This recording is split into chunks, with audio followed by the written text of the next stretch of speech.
السلام علیکم۔ امید کرتی ہوں آپ سب خیریت سے ہوں گے۔ آج میں آپ سب کے ساتھ ایک نہایت ہی مزیدار، خوشبودار اور ایسی ڈش شیئر کرنے والی ہوں جو ایک بار بن جائے تو گھر والے دوبارہ ضرور فرمائش کریں گے۔ اس ریسیپی کے تمام اجزاء اور مکمل مقدار میں نے آپ کی آسانی کے لیے ڈسکرپشن باکس میں لکھ دی ہے۔ آج سوشل میڈیا پر کسی نے ایک سوال پوچھا، پتھر اور پانی میں زیادہ طاقتور کون ہے؟ زیادہ تر لوگوں نے فوراً جواب دیا، پتھر، کیونکہ وہ سخت ہے، مضبوط ہے اور آسانی سے نہیں ٹوٹتا۔ لیکن ایک بزرگ نے صرف ایک جملہ کہا، اگر واقعی پتھر زیادہ طاقتور ہوتا تو دریا آج بھی اپنا راستہ نہ بنا پاتا۔ یقین کرے یہ جملہ مجھے کافی دیر تک سوچنے پر مجبور کرتا رہا۔ ہم اکثر طاقت کو شور، غصے اور زور سے جوڑ دیتے ہیں۔ ہم سمجھتے ہیں کہ جو سب سے اونچی آواز میں بولتا ہے وہی سب سے مضبوط ہے، لیکن قدرت ہمیں کچھ اور ہی سکھاتی ہے۔ پانی کبھی شور مچا کر اپنا راستہ نہیں بناتا۔ وہ نہ کسی سے مقابلہ کرتا ہے، نہ کسی کو للکارتا ہے۔ وہ صرف بہتا رہتا ہے، خاموشی سے، مسلسل۔ اور ایک دن وہی نرم پانی سخت سے سخت پتھر میں بھی اپنا راستہ بنا لیتا ہے۔ پھر میں نے سوچا، شاید ہماری زندگی بھی ایسی ہی ہے۔ ہم میں سے بہت سے لوگ کسی کام کا آغاز تو بڑے جوش سے کرتے ہیں، لیکن جب فوراً نتیجہ نہیں ملتا تو ہم خود ہی ہمت ہار بیٹھتے ہیں۔ حالانکہ کامیابی ہمیشہ سب سے طاقتور انسان کو نہیں ملتی، بلکہ اس انسان کو ملتی ہے جو ہر ناکامی کے بعد بھی دوبارہ کھڑا ہو جاتا ہے۔ ایک اور بات پر بھی غور کیجئے، دریا کبھی یہ نہیں سوچتا کہ سامنے کتنی بڑی چٹان ہے، وہ صرف اپنا سفر جاری رکھتا ہے۔ شاید اس لیے آخرکار وہ اپنی منزل تک پہنچ ہی جاتا ہے۔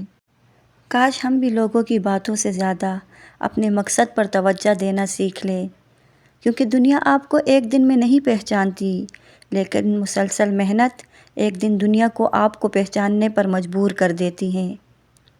اب میں آپ سب سے ایک سوال پوچھتی ہوں، آپ کے خیال میں انسان کو منزل تک اس کی طاقت پہنچاتی ہے یا اس کی مستقل مزاجی؟ اپنی رائے کمنٹ میں ضرور لکھیے گا۔ لیکن ایک بات پر کبھی غور کیجئے گا، ہم اکثر کہتے ہیں کہ قسمت نے ہمارا ساتھ نہیں دیا، مگر کیا واقعی ہمیشہ قسمت ہی ذمہ دار ہوتی ہے؟ یا کبھی کبھی ہم خود بھی راستے میں رک جاتے ہیں؟ ایک کسان اگر آج بیج بوئے تو کیا وہ کل جا کر فصل کاٹ سکتا ہے؟ ہرگز نہیں۔ وہ جانتا ہے کہ پہلے بیج مٹی میں رہے گا، پھر بارش آئے گی، پھر سورج کی روشنی ملے گی اور پھر ایک دن وہی بیج ایک بھرپور فصل بن جائے گا۔ اگر کسان ہر دوسرے دن میں زمین کھود کر یہ دیکھنے لگے کہ بیج کیوں نہیں نکلا تو شاید وہ کبھی فصل ہی نہ دیکھ سکے۔ بالکل اسی طرح ہم بھی اپنی محنت کے نتائج بہت جلد دیکھنا چاہتے ہیں، اور جب دیر ہوتی ہے تو ہم مایوس ہو جاتے ہیں۔ حالانکہ بعض دعاؤں کو قبول ہونے میں وقت لگتا ہے، بعض خوابوں کو پورا ہونے میں وقت لگتا ہے، اور بعض انسانوں کو پہچانے جانے میں بھی وقت لگتا ہے۔ اس لیے اگر آج آپ کی محنت نظر انداز ہو رہی ہے تو دل چھوٹا مت کیجیے۔ ہو سکتا ہے اللہ تعالیٰ آپ کے لیے وہ وقت تیار کر رہا ہو جس کا انتظار آپ نے بھی نہیں کیا ہوگا۔ اور ایک اور بات ہمیشہ یاد رکھیے گا، دنیا صرف کامیابی دیکھتی ہے، لیکن اللہ تعالیٰ آپ کی نیت، آپ کی محنت اور آپ کے صبر کو بھی دیکھتا ہے۔ اس لیے لوگوں کی تالیاں ملے یا نہ ملے، اپنا بہترین دینا کبھی نہ بند کیجیے گا، کیونکہ جب اللہ تعالیٰ کسی بندے کی محنت قبول کر لیتا ہے تو پھر راستے بھی کھلتے ہیں اور منزلیں بھی آسان ہو جاتی ہے۔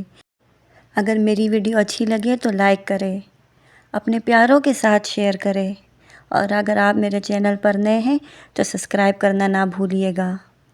اللہ تعالیٰ ہمیں صبر، استقامت اور مسلسل محنت کرنے کی توفیق عطا فرمائے۔ ہمیں دوسروں سے مقابلہ کرنے کے بجائے اپنی اصلاح کی فکر عطا فرمائے، اور ہمیں ہر مشکل وقت میں ثابت قدم رہنے کی ہمت دے، اور ہمیں ایسا کردار عطا فرمائے جو ہمارے الفاظ سے زیادہ اثر رکھتا ہو۔ آمین یا رب العالمین۔ خدا حافظ۔